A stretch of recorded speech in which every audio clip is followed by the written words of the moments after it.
Hey everyone, it's DeAnna Lorraine here. Happy Friday. And you are on Make Love Great Again on the New Right Network. Let's start the show.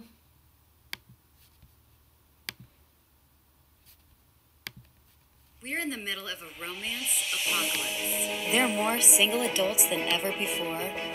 Marriage is on the decline. The birth rate is at the lowest point in history. People are not connecting and forming real relationships. For the first time in human history, the very concepts of marriage and romance, God, the family, gender, and even our national anthem are under attack. Our American values have been slowly deteriorating and replaced with liberal, progressive values. We're in the middle of not only the romance apocalypse, but a war on our very souls. Speaking the truth is called hate speech. Patriotism is now called racism. Believing in God makes you a bigot. The current state of America is directly intertwined with the current state of our relationships. We are actively enslaving ourselves into a loveless, joyless, genderless future. Men and women of common sense and a moral compass need to wake up to the destructive madness that is being thrust upon us in the name of progressiveness and political correctness, and look ahead to where this ideology and agenda are ultimately taking us. We can make love great again. We can make America great again. But we need to remember who we are. We need to remember the spirit and the values that once made this country and our relationships so great. This is a struggle for the survival of our nation. And this will be our last chance to save it. This election will determine whether we're a free nation or whether we have only the illusion of democracy. And we will make America great again.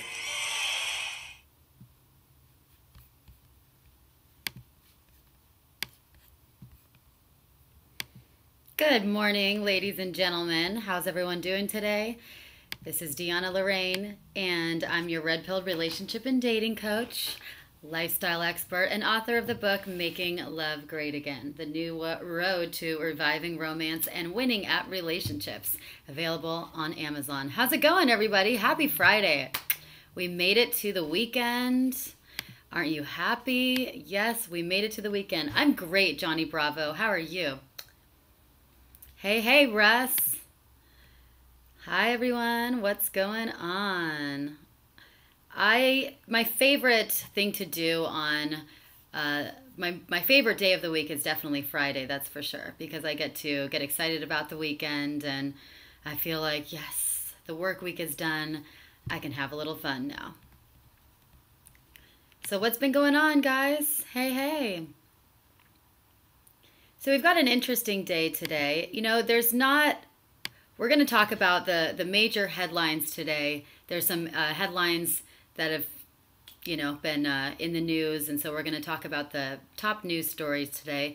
But then I wanted to actually answer some questions from you guys and just spend some more time, really developing your dating and relationship and attraction skills and supporting you in finding love and finding the right partner for you and helping you with your relationships and making love great again, right? Because that's what it's all about. We've got to make America great again, and we also have to make love great again. So if we can make our relationships great again, then we can make the country great again.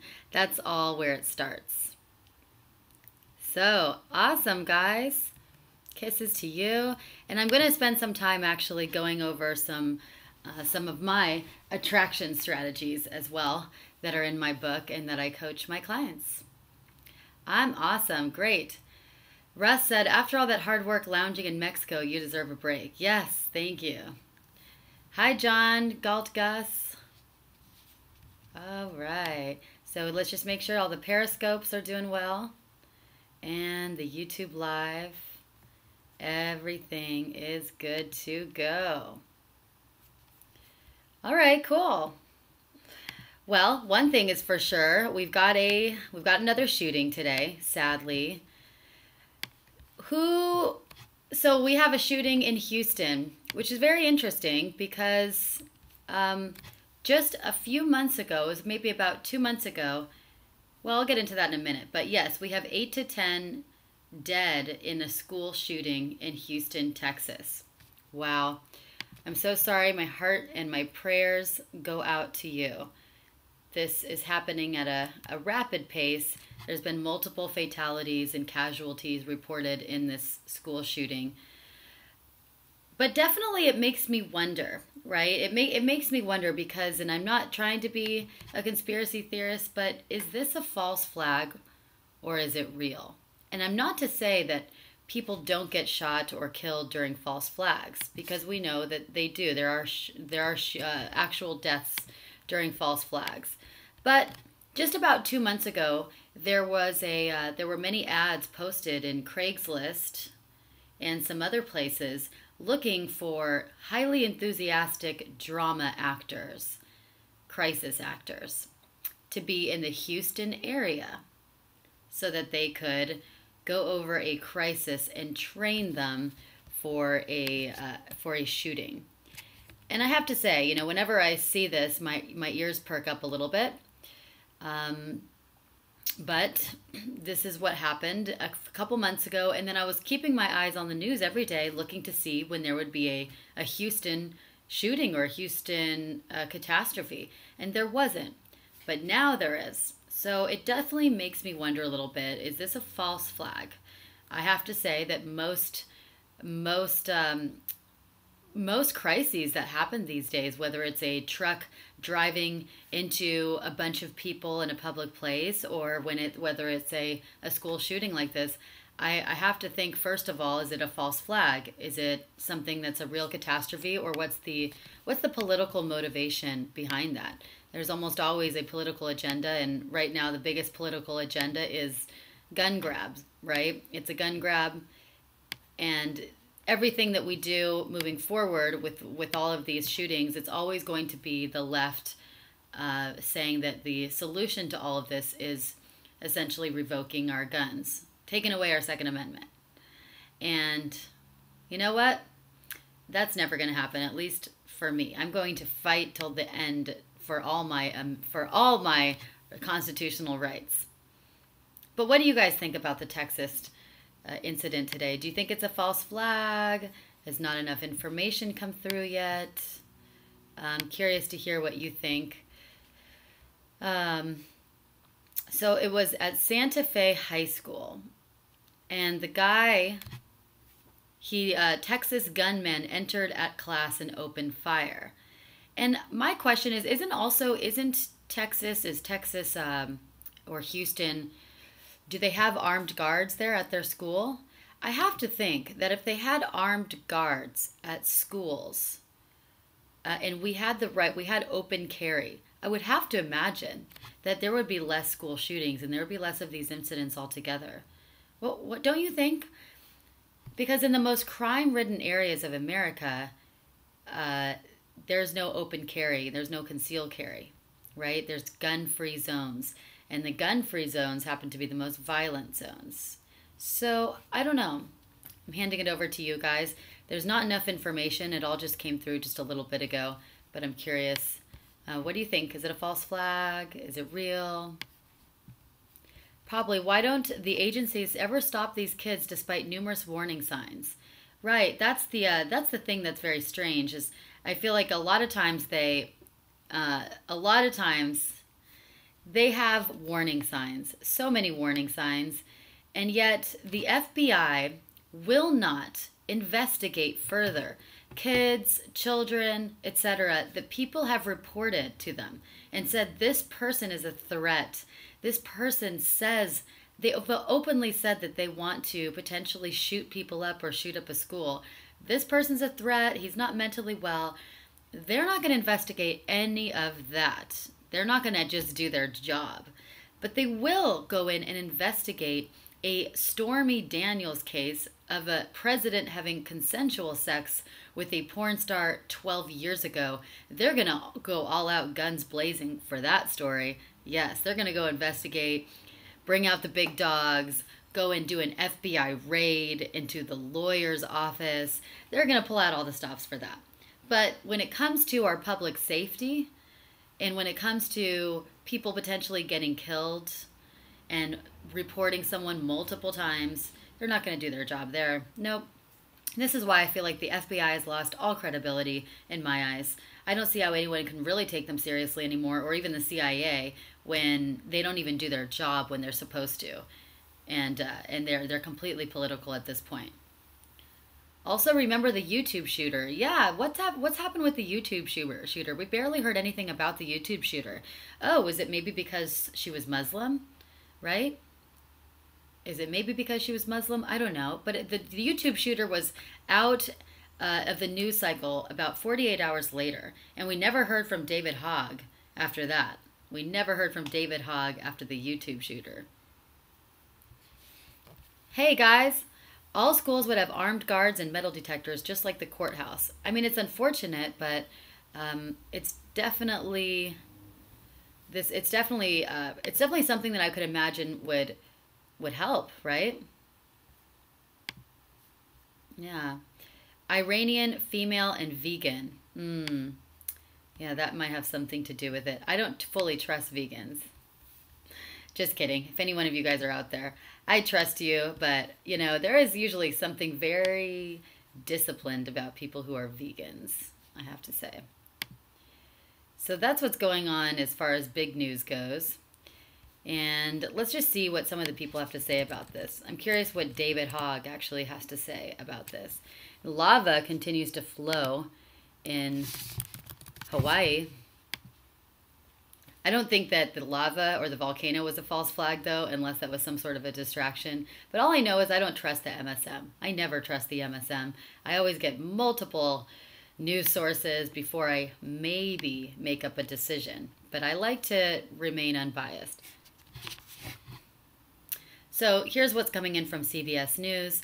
A student, Damon Rabone, describes shooting scene. The teacher actually ran and pulled the fire alarm because we had no service to call 911 to let anyone know there was a shooter because our wing is completely almost separate from the rest of the school. Interesting. You know, here's the other interesting thing.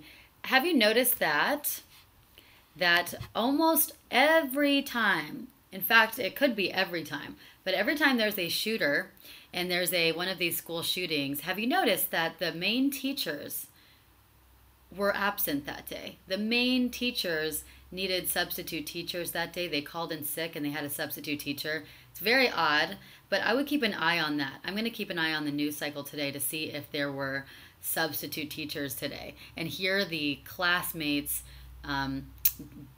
documents of it. The other couple things I noticed, and again, not to spread conspiracy theories, I'm not saying that nobody died or nobody got killed, and my heart does go out to everybody, of course.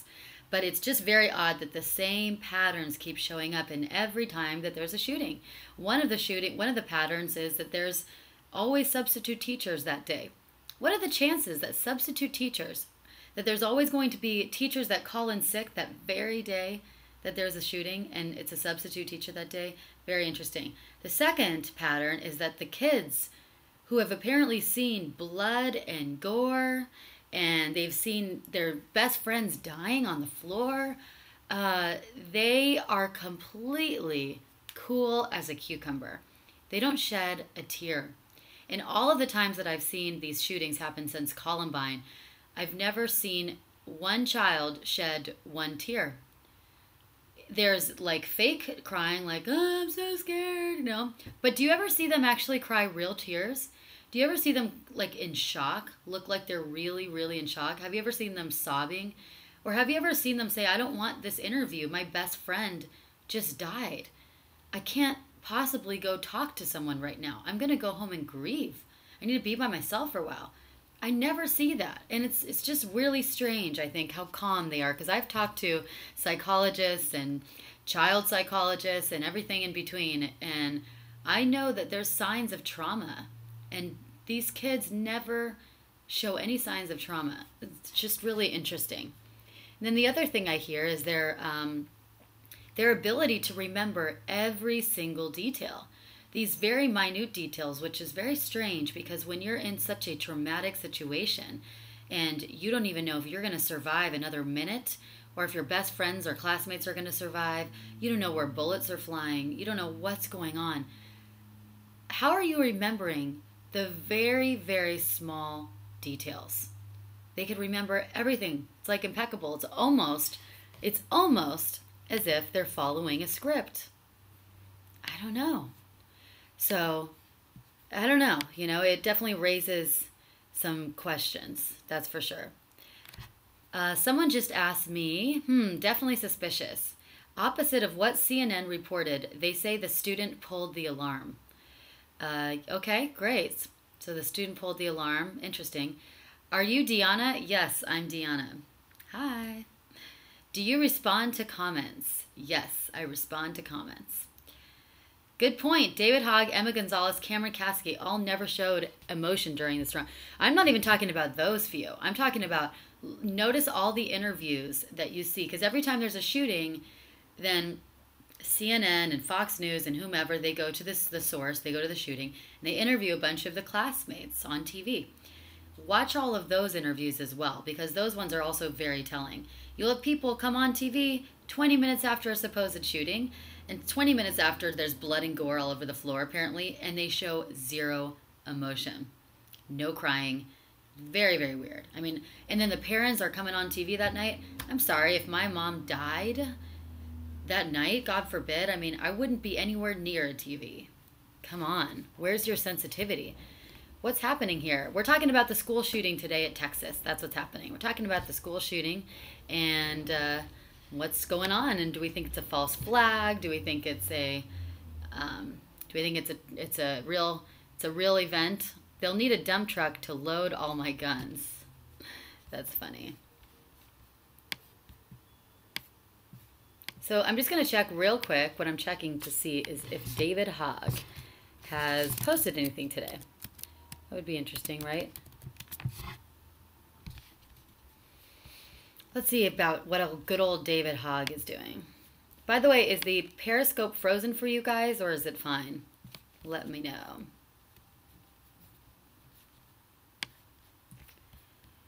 TV host who said he would sexually assault Parkland survivor resigns. Oh, okay. All right, let's see. And then I have something else to share with you about... let's see.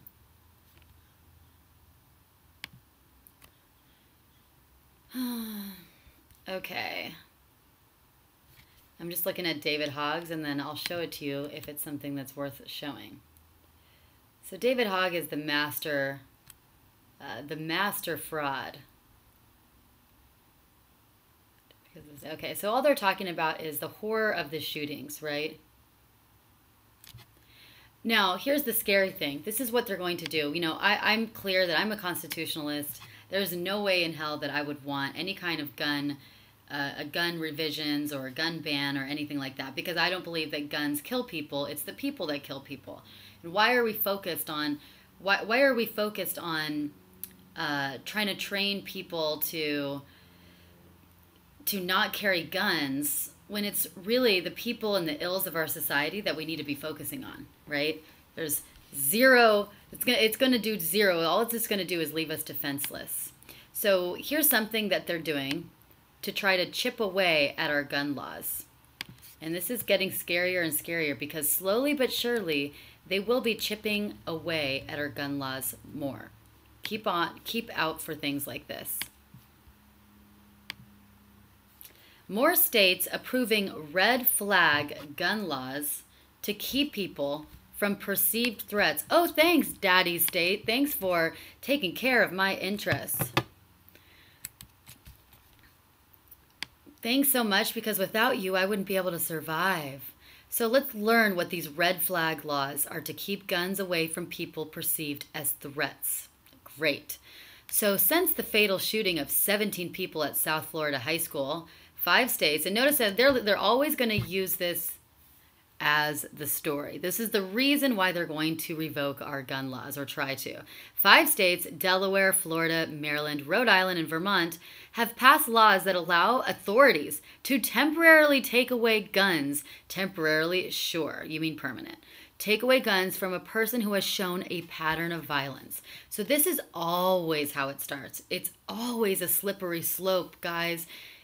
People don't believe, liberals don't believe, or they say they don't buy into the slippery slope argument, but yet everything we've ever done in life, every change that the country's ever made has always started with something small, and then they chip away and chip away at it. While most legislative proposals to address gun violence stall, the red flag laws, of course, as they are known, have passed with bipartisan support and the collaboration of activists on both sides of the gun control debate. The momentum for these laws comes after investigations revealed that the shooters often showed warning signs that they would commit violence. Now, I believe that's true. I believe that, we should look into and investigate the people, but we shouldn't make this necessarily a sweeping law, because again, one thing leads to another. 9 states now have such laws on the books, and dozens of others are considering such proposals. The most recent law came in Delaware.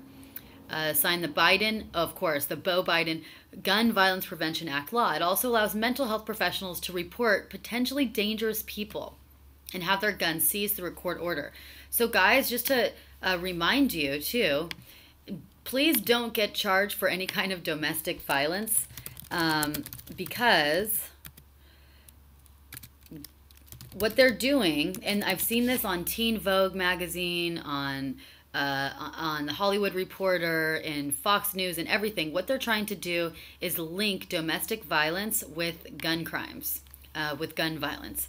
They're trying to link the two together so that there's another little loophole, another doorway that they can get into to revoke our gun laws, to revoke our Second Amendments. So New York passes law to take guns away from more domestic violence people. So you don't want anything to be on the record, guys. This is starting to get really scary. This is the big brother state, the totalitarian state.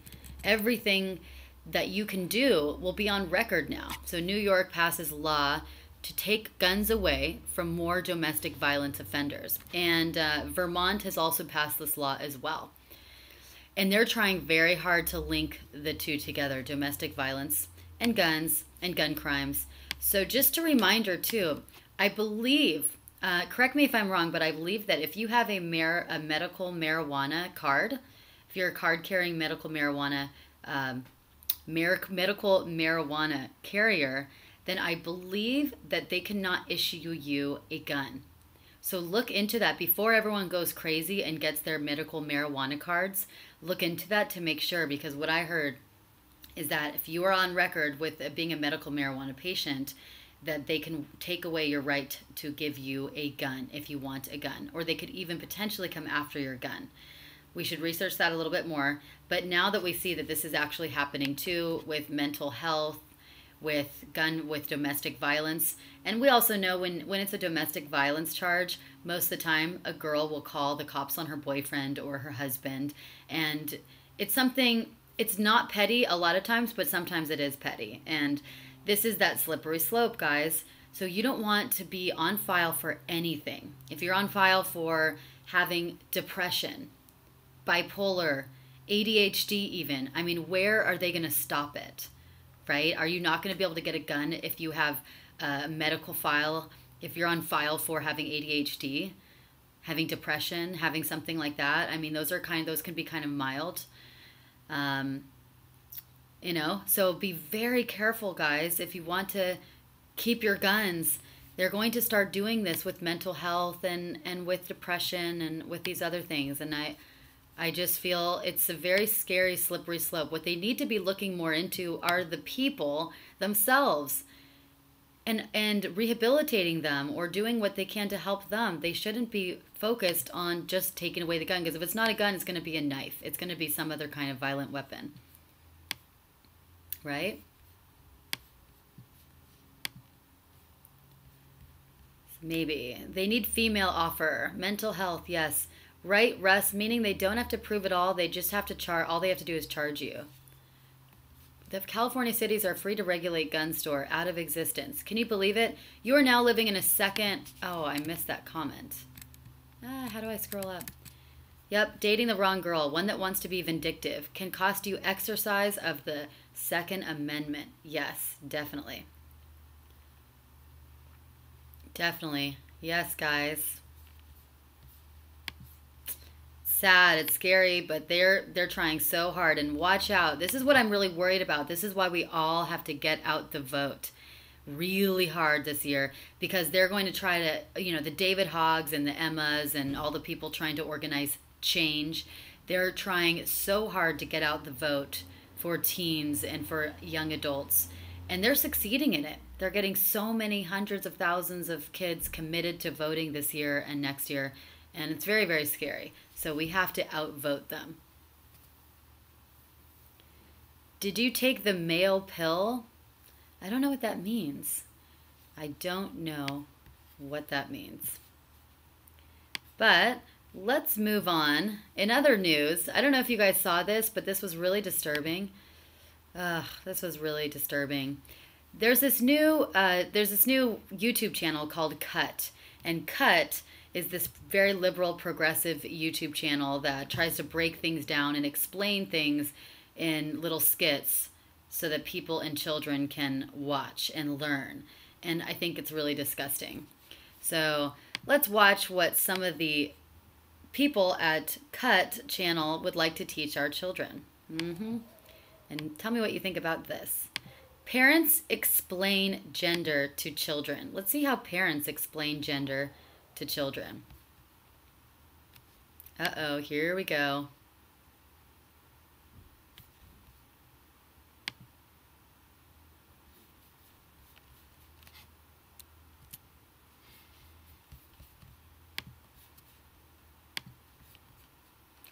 Let's see how parents explain gender to kids.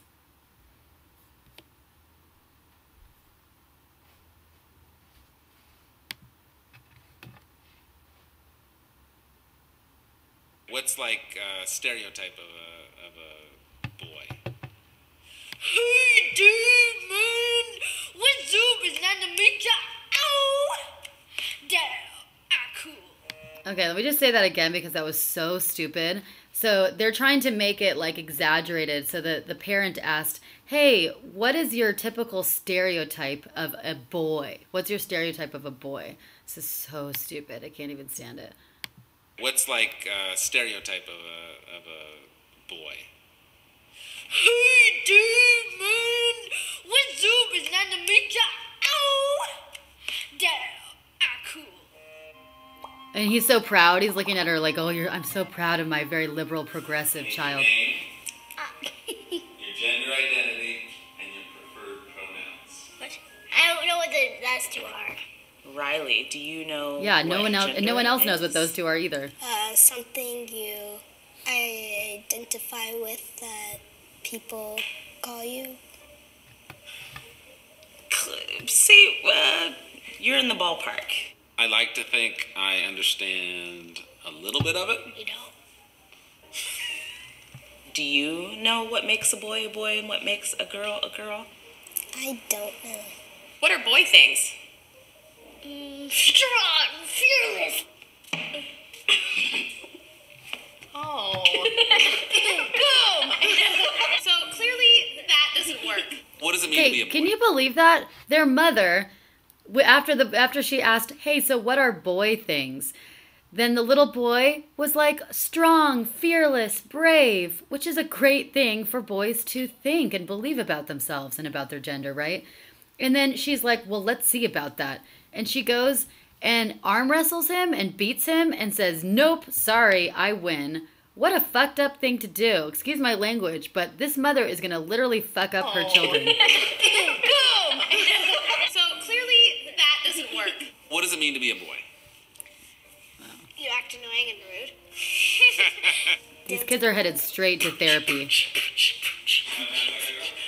Oh my Oh They my used to gosh. think that the only favorite colors girls could have was pink and purple. But I've never had pink as my favorite color. God. Right. On your body, what do you have that I don't have? Oh.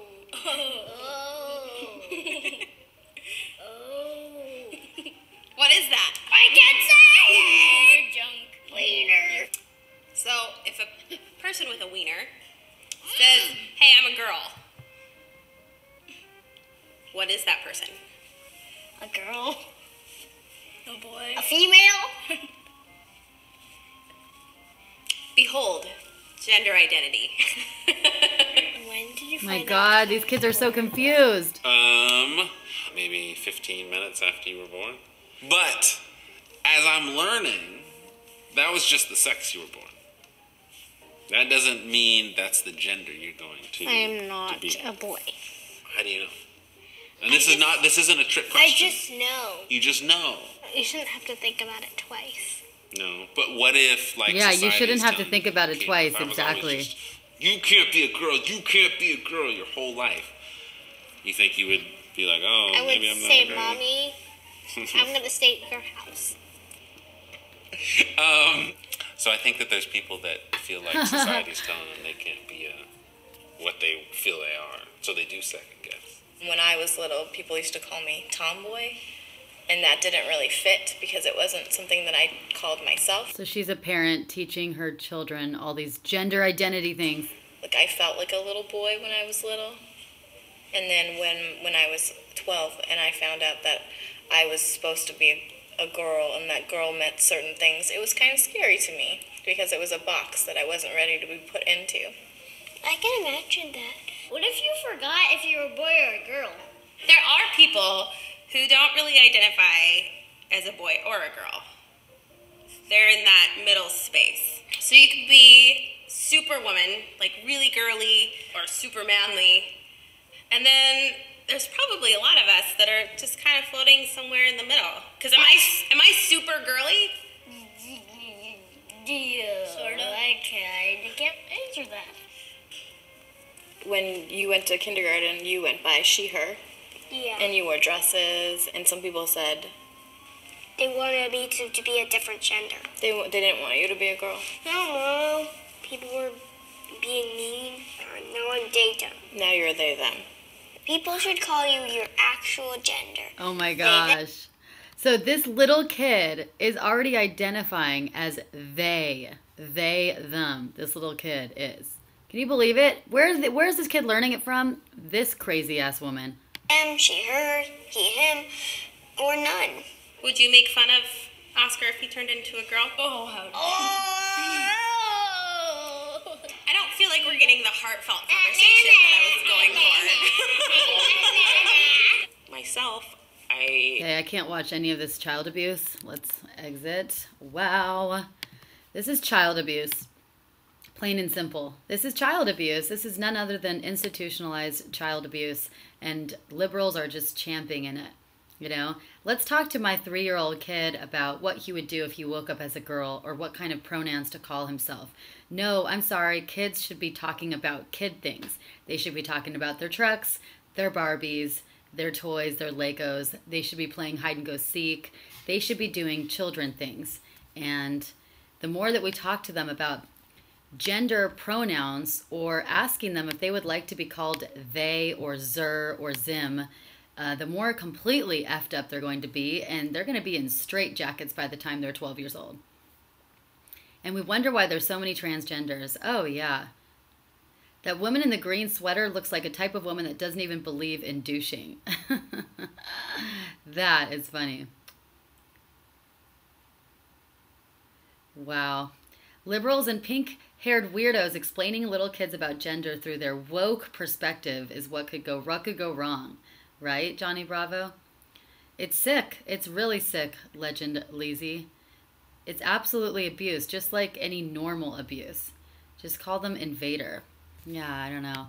I don't know, guys. I'm very scared because these are the kids, though. This person, this 4-year-old that was being called they, that wants to be called they, he's going to be eventually a leader in this world. Or maybe. I mean, he's going to be eventually, these kids are going to be our nation's leaders in the next 20 years. So that's what's really scary. You can't turn into a girl. You can claim and pretend to be a girl. You can't become a girl, period. Yeah. Well, very, very scary to me because I don't want to see this. I can just see the destruction, and nobody else seems like they can see the destruction.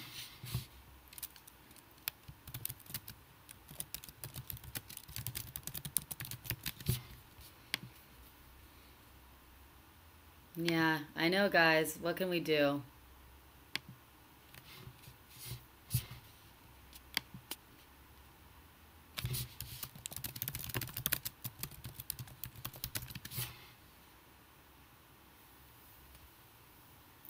And then here's one more article I wanted to go over, and then we'll answer some questions. Why sexting should be on the conversation. Why sexting must be in the curriculum. So this is another thing that progressives are trying to push. They're trying to push that sexting and discussions around sexting needs to be in curriculum for elementary school or high school. It needs to be in sex ed curriculum. And this is, to me, is really scary because just because we know that kids are doing sexting, just because we know that they are, does that really mean that we need to be catering to them? And it's just the same thing with sex education. The mandatory sex education is nothing more than really mandatory sexual indoctrination. It's mandatory sexualization of children. So what they're really trying to do is see why sexting must be on the curriculum. It's all about the argument for why we need to discuss sexting in school. And the parents that are liberals their argument is, well, kids are doing it anyways. Kids are doing it anyways. They're already sexting, so why not teach them safe sexting? Well, I'll tell you what, because just because someone's doing it anyway doesn't mean that we need to teach them that it's okay and we need to embrace it and encourage it. And that's been the argument all the time for sexualization. A study of more than 110,000 teens suggests that 1 in every 7 are sending sex, and 1 in 4 are receiving sex. This number is on the rise. Look at this. The average rate of teens sending sex went from 5% in 2009 to 20% in 2014, a 4-fold increase. That's huge. What are they being exposed to?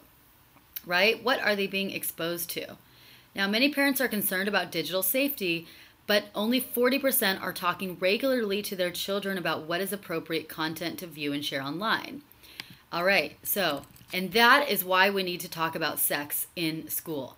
No, that is why we need to talk to parents about how to better raise your children. This isn't the teachers and the school's job to teach children morals and values and teach them about sex and about religion. That needs to be up to the parents, right? Don't you think? These are things that needs to be left up to the parents.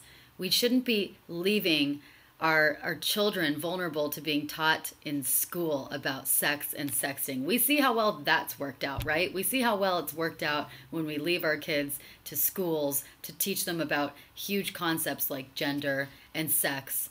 We have 10-year-olds putting condoms on bananas in this mandatory sex education. We have everything under the sun with Planned Parenthood coming to school, teaching them about sexual positions and how to give a BJ, yet we have no abstinence education. No education around that. We have no pro-life education. It's all Planned Parenthood sponsored. So let's see how well that works out with the sexting. So talking about consensual sex. When the digital age has introduced many benefits, one of its perils is the risk of teens being bullied or harassed. Then they're going to rope in this bullying and harassment loophole in there as well to try to build their case. And then, a suicide. I'm sorry about the suicide, but they always pull in one case where there was someone, some suicide or someone killed that has to do with sex.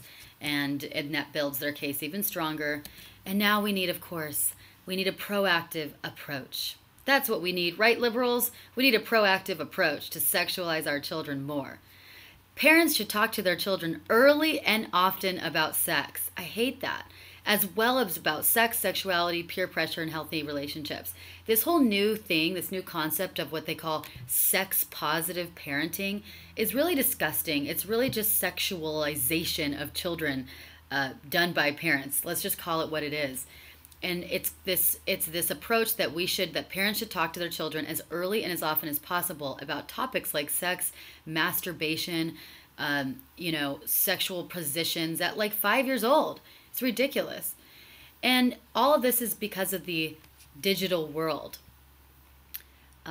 which to me, it's just like, yes, children right now, they're looking at porn. They're being hit with, I don't know, they said like 17 different porn sites a day, potentially by the time they're 10 years old, if they have a smartphone. They have smartphones. They have iPads. They're looking at YouTube. They're looking at porn, and they're looking at pictures that are sexually provocative. And that's where they're getting these ideas about sex and sexting. Sharing explicit images or videos. So here's the thing, though. Why is this, again, why is it the issue that the government has to step in? It's the same thing with the guns, right? Mentally ill people or, misbehaving children. Why does the government have to then step in to take those law-abiding citizens' guns away and teach people that we can't have guns when we need to just teach people to be better human beings in our society? Why are we letting government has to step in? Oh, you guys can't take care of yourselves, apparently, because sexting is on the rise. Your children are sexting, so we government have to step in. The teachers have to step in and teach your children safe sexting, supposedly safe sexting. That's what we need to do, right? No, that's not the solution. The solution is to let parents parent their children and to teach parents to have better values and morals and to celebrate and encourage better values and morals, less sexual degradation, less sexual violence on TV, on commercials, on music and songs. Why don't we do that? Because we seem to do pretty well as a culture back before the 1960s, where we didn't have these issues of very rampant teen sex, promiscuousness, vulgarity, violence, sexual harassment, and teen pregnancy, right? We didn't have those issues as much in the 1950s, and yet the government was very minimal. The teacher's job was to teach the children reading and writing and things that they should learn at school, and not to teach them about sex, gender identity, or religion, or politics for that matter. So what do you think about that? Do you think that we should have teachers educate your children about sexting or not? Or do you think we should leave that up to the parents? What are your thoughts?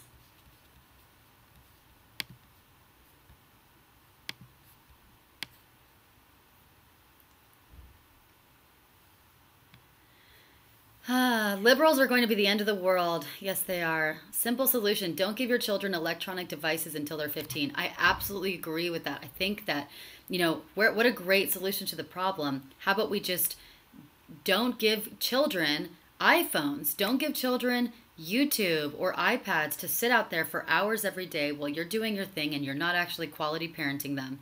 And they're sitting on there being babysat by insidious little babysitters called YouTube or commercials or whatever, people trying to corrupt their minds. And they're looking at disgusting porn and video games all day. What do you think's going to happen? You think that child is going to be a lot less likely to sext and to be sexually provocative if they're not exposed to those things at such a young age? Parents, why don't you do your job parenting instead of sitting your children in front of iPhones for 5 hours?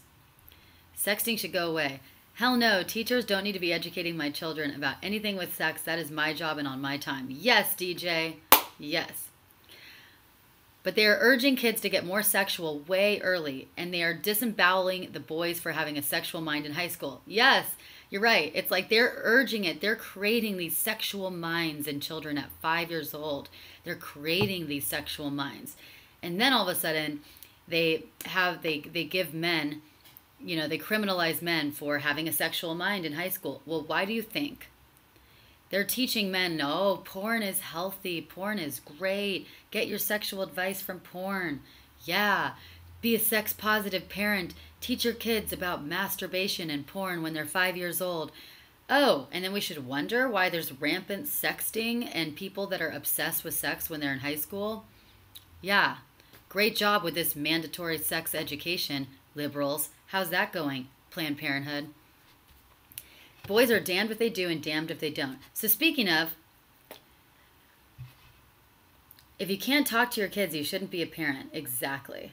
So let's talk a little bit. I have some questions that people asked. Let's go over some of these questions. Speaking of, here's a question, and I'll give you my answer. How do I get the best out of masturbation? This is a girl who's 17 years old. 17 years old. And she posed the question, how do I get the best out of masturbation? I'm trying to find some new techniques. Maybe some of you have good experiences. How to do it? Any crazy methods for me to try? You can text me personally if you don't want to say it publicly. So, let me just reiterate. This is a 17-year-old asking about what are crazy methods for masturbation and what are some great techniques, what are some new techniques she should try. This is a 17-year-old girl. And here's what I wrote to her.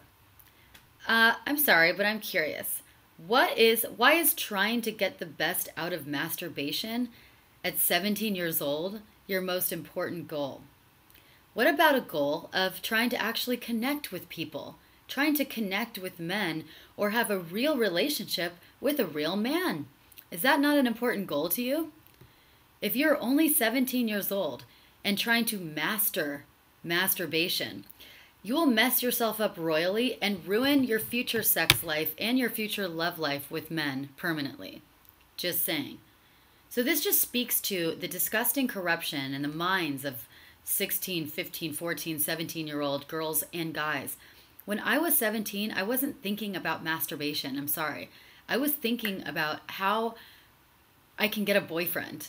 You know, that's all I wanted was a boyfriend. All I wanted was was true love, and I wanted to have a relationship. I wanted to get married. That's what I wanted at 17.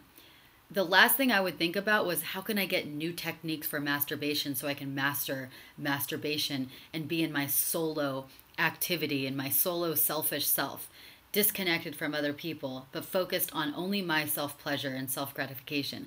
Sorry, I was not thinking about that at 17, and I'm glad I wasn't, because these kids, we can see the result right here of mandatory sexual education. Here we go, right here, these 17-year-olds. I love women, but know too many of those who can't think straight to be a responsible voter. Yeah. Let's do a few other questions, and then if you guys have questions, I'd love to hear them, and I can answer them. Okay.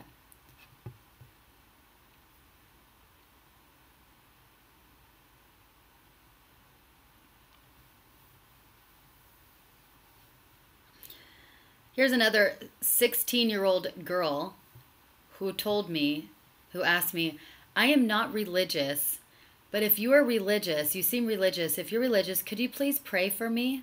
I really like this guy, and he probably likes me too, but he still hasn't asked me out. Could someone pray that he will make a move soon? Will you pray for me? I'm like, wow. Again, can you imagine a 16-year-old girl asking this like in the 1950s or 40s, where we actually had God in our lives then? God was a part of our culture. God was a part of our conversations. He was a part of our school. We had the 10 Commandments in a lot of our schools, right? And now God is so removed from our culture and conversations that a 16-year-old girl doesn't even know God, to the point where she thinks that she's going to ask someone else who's religious to pray for her, to pray that this boy that she likes will ask her out. How sad is that? We can see also, you know, I'm not trying to preach to you guys, but a life of godlessness, a life of not knowing God, and a world of being disconnected from God, from our culture. Just look at the results. Look at it. Rampant crime, rampant rape, rampant sexual crimes, complete disconnection from each other, from our brothers and sisters. You know, people murdering their children every day with abortions. Just the lack of respect that we treat each other. It's godlessness, right? We don't have God in our culture, and look at the results. I'm just saying. Yeah, it's just sad. Why are you even talking to a minor in that subject matter? This is people that are asked me questions. I'm a relationship and dating coach. So people write in all the time to ask me questions. So I answer for them. Okay, let's ask some more questions. Okay.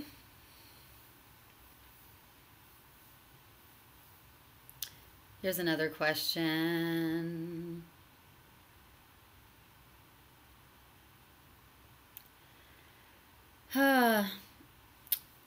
21-year-old female.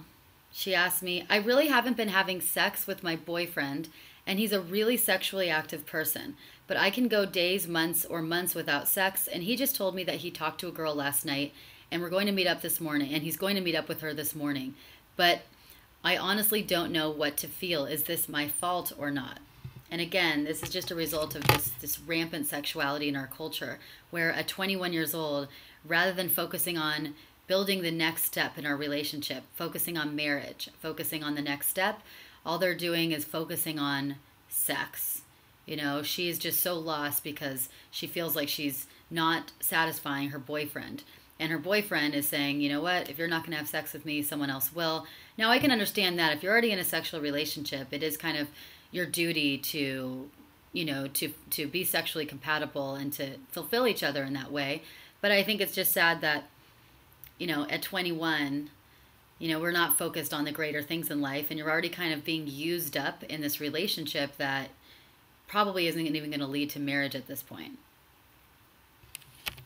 Straight atheist government will ruin what's left 100%. Absolutely. And Spunk says, not religious, but totally fine with a Christian-influenced society. Great. That's really nice to hear. I think that it's obvious that when we follow the 10 Commandments, you know, thou shalt not steal. Thou shalt not kill.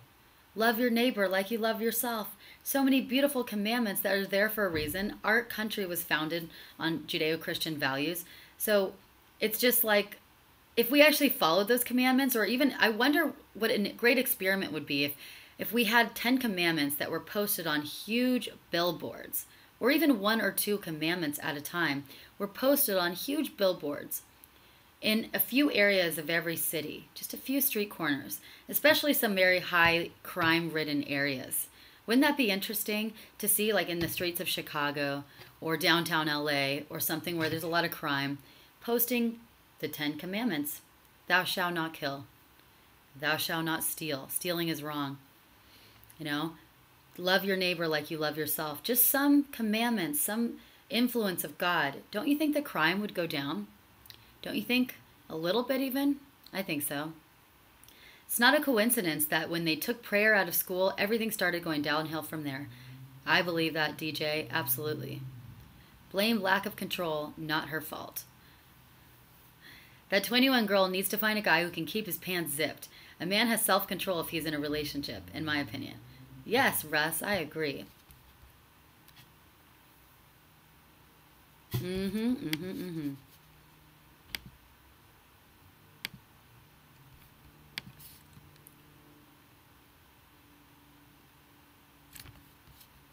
So someone also asked me, you know, he wanted to know where is the right place to approach a woman, because he feels like he always has to just wait for the right time to approach a woman, and it has to be the perfect scenario. And I told him, actually, there is no right place to approach a woman. There's sometimes the places that feel the most wrong are the most right.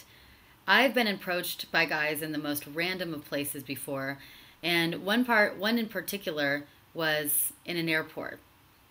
And I'll have to tell you this story, but this guy one time, he approached me when I was at an airport. I was in LAX waiting for my flight, and I was sitting at the bar with my laptop up, and he goes and he sits down with his friend or with someone, and he says, "Hey there, let me get you a glass of wine." And I said, it's 10 in the morning. I don't think so. I'm just going to do my work. And he's like, what? Come on. Get the work away. Get the laptop away. Just have a glass of wine with me.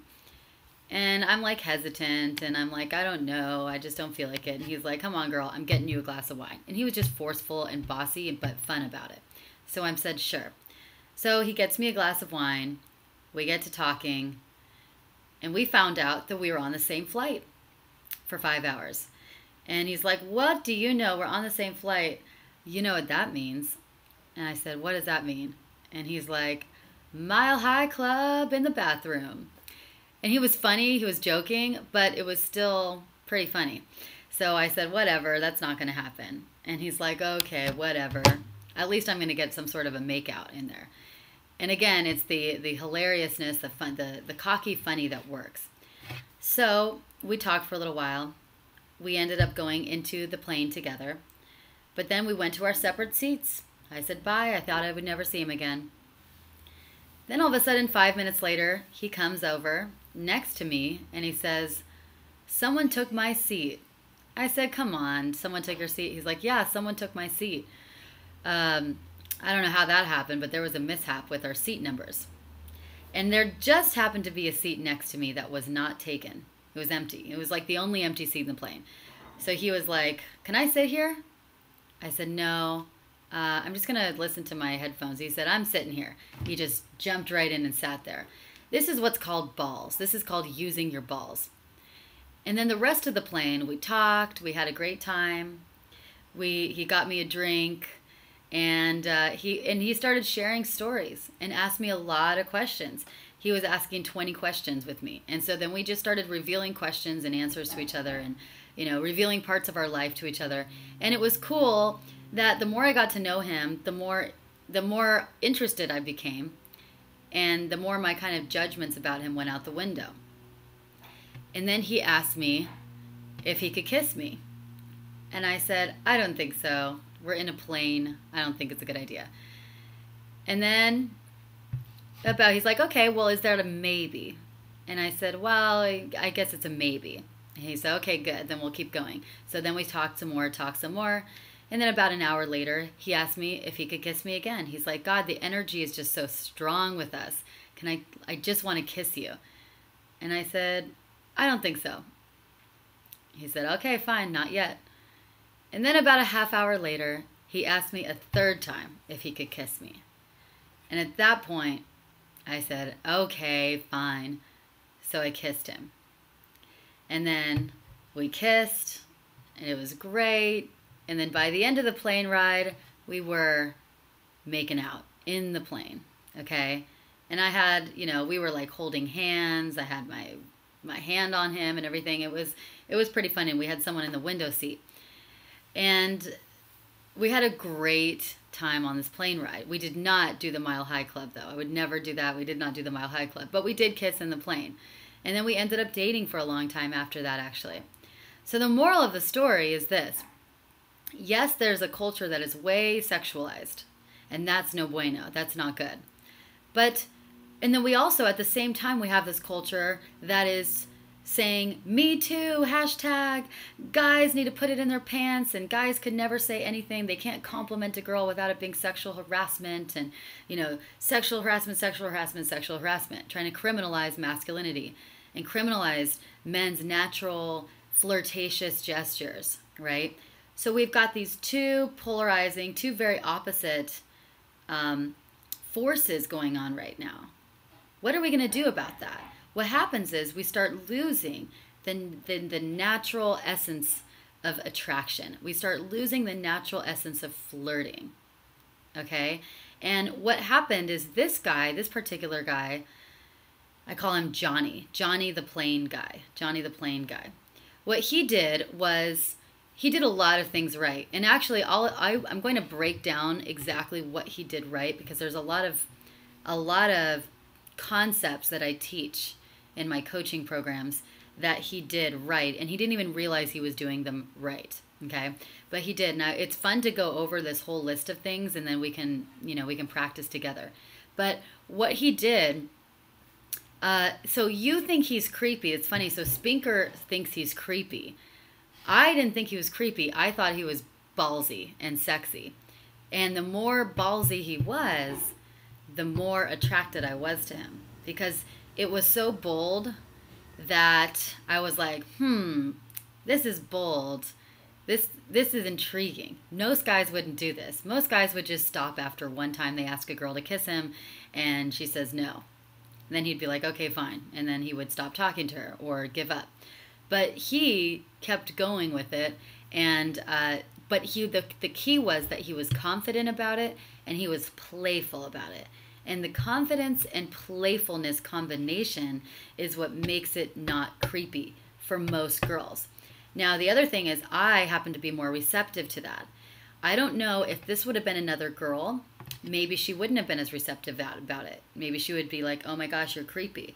But I do have to say, you guys have to still find that middle ground and understand that just because there's a bunch of crazy women running around with vaginas on their heads screaming me too at every little thing, at every compliment, that's them. There's still a huge population of women who love the male courtship process. They love flirting. They love these kinds of bolder gestures because it is courtship. It is out of the box. And I knew he was joking when he said Mile High Club, or maybe he wasn't, but he was joking. I mean, the fact is that he started these conversations and made these comments that were bold because they were starting the flirting process. And it started intriguing me. And if he didn't balance that out with playfulness and funniness, and he didn't balance that out with sincerely trying to get to know me, which he did, you know, we talked a lot in between the times that he asked me to kiss him. If he didn't balance that out, then I would think, yes, he was creepy or he was stalkery. But the fact is he did. He was just being kind of a boyish, charming guy that wasn't afraid to go after what he wanted. And this is what is so important for you guys to understand. There is a big difference between natural flirting and creeping girls out. I want you guys to know this and know that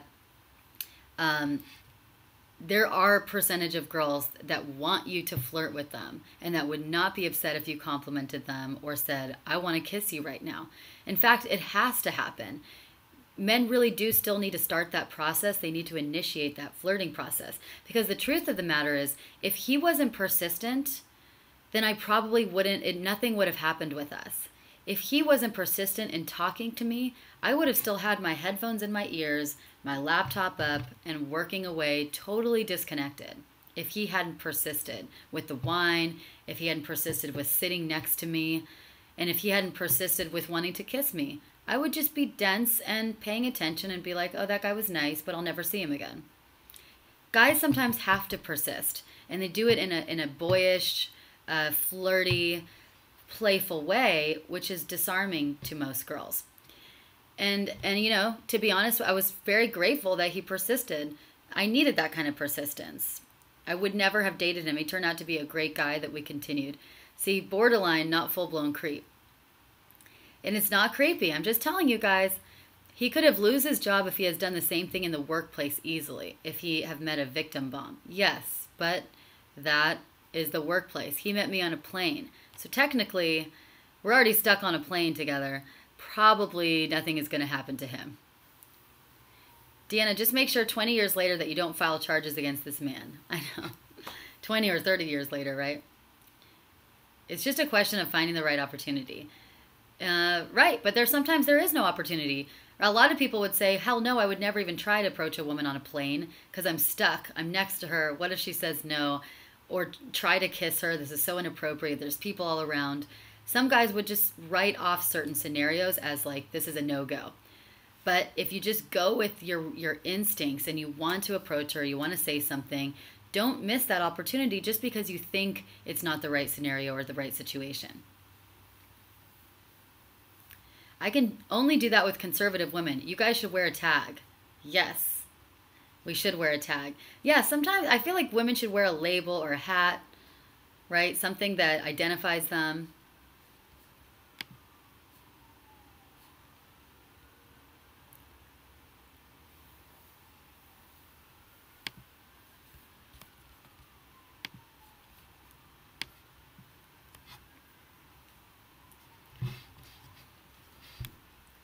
Okay, any one more question that I can answer real quick before we wrap up? There is no difference between harassment and flirting in these times. I beg to differ, Johnny. How are the good girls ever going to get boyfriends or husbands if you don't flirt? If the good guys who are not creepy don't flirt and they don't even attempt or persist? How are they ever going to get noticed? How are they ever going to start the relationship? right? Because the good girls typically aren't the ones that are very aggressive either. They're typically not the ones that are going to make the first move or try to be super sexual with you.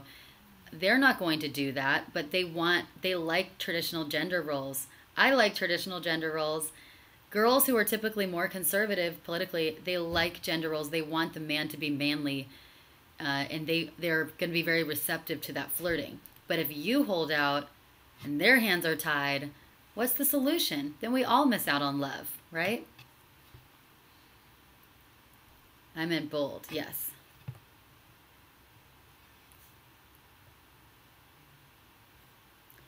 Conservative women are generally healthier and smiling more. That's a fact. You can find them. Hey, there's a lot of great country concerts coming up, by the way. There's a big one in Nashville, June 7th in Nashville. I might be going to that. If anyone's going to that Nashville concert, it's all weekend long. It's a country concert. I might go to that. There's also one June 15th in Sonoma, California. And there's a bunch of other country concerts this summer. Country concerts and places are great places to meet conservative women.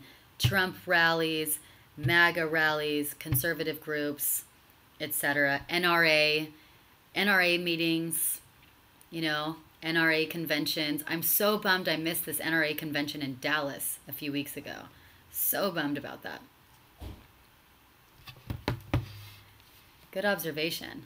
Yes, if you look at feminist women, what they're trying to do, and someone actually left this comment on my YouTube channel the other day, but what they're trying to do is they're trying to all the hate that they're indoctrinating the young women with now, with feminist ideologies, hate men, hate relationships, hate marriage, hate babies, right? Fight for the patriarchy, you're so oppressed, blah, blah, blah. All of this hating and fighting and resentment that they are building in young women.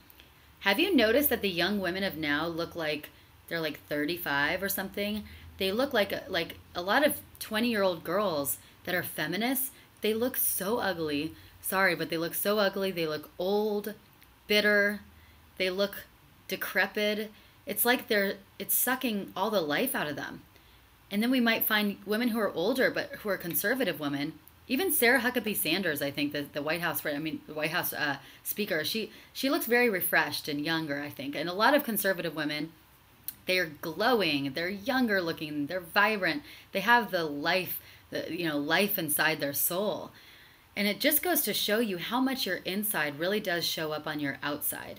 And when you are just infested with hate and resentment and bitterness and everything, like all these young feminist women are, they could be 18 years old, but they could be aging like they're 38. All right? But when you're happy and you love men and you love relationships and you love love and you're loving, you just age better, I think, and you're younger and happier and more vibrant. I love country concerts. Woo! Dave says, Deanna, if I told you that you have a hot body, would you hold it against me? Ooh, double meaning. I like that, Dave. You and your double entendres. DJ says, in other words, they look like The Walking Dead, except it's not a movie, it's actual reality. Sad but true. You nailed it. Dave, I have kids older than that joke, dude. That's funny. That is an old joke, though. It's definitely not a new joke. It's an old joke. But Russ, good call out, Russ. That's funny. They're mentally ill and narcissistic for negative purpose. They're unaware of their image, so society perceives them, etc. But it's all for the greater good, apparently. Victimhood mentality does that. Yes, victimhood mentality shrinks your balls. It shrinks your boobs. I think it shrinks everything on you into this old, decrepit woman. Johnny says, feminists have thrown two guns between men and women. Either you shoot him or he will shoot you. Yep. Very sad, very scary. Okay, guys, I'm going to have to run today. But I love you. And I'm going to say the closing prayer. We will resume again on Monday with our wonderful MOLGA family, Make Love Great Again family. Dear Lord, Yes, I like that. Older and younger. I pray that more women and men see the light and can open their hearts to love instead of hate, can open their hearts to unity rather than divisiveness, can open their minds to truth rather than lies. I pray for love and protection for our great President Trump and his family and all those working for us, that they remain safe and resilient in the face of so many forces working against them. I pray for all of you and the truth warriors of the world who are courageously speaking the truth and defending the truth and boldly working to bring those who are in the darkness into the light. Put on the full armor of God so that you will be able to stand firm against the schemes of the devil. For our struggle is not against flesh and blood, but against the rulers, against the powers, against the world forces of this darkness, against the spiritual forces of wickedness in heavenly places. I pray that all of you find true and lasting love, and that God puts an incredible partner in your journey,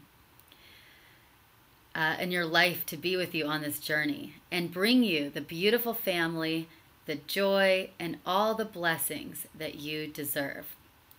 And lastly, we know that good conquers evil, that love conquers hate, and we pray that together and with God's help and grace, we can make our country and our world great again.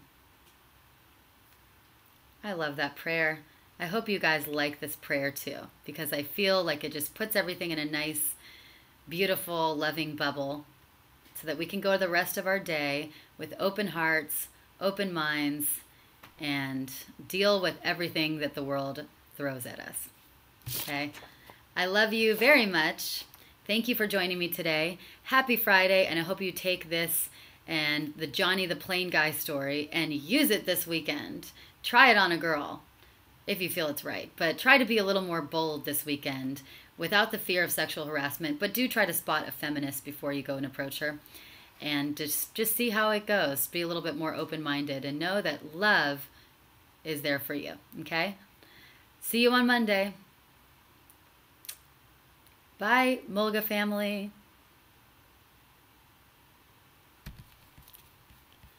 My name is Sam too.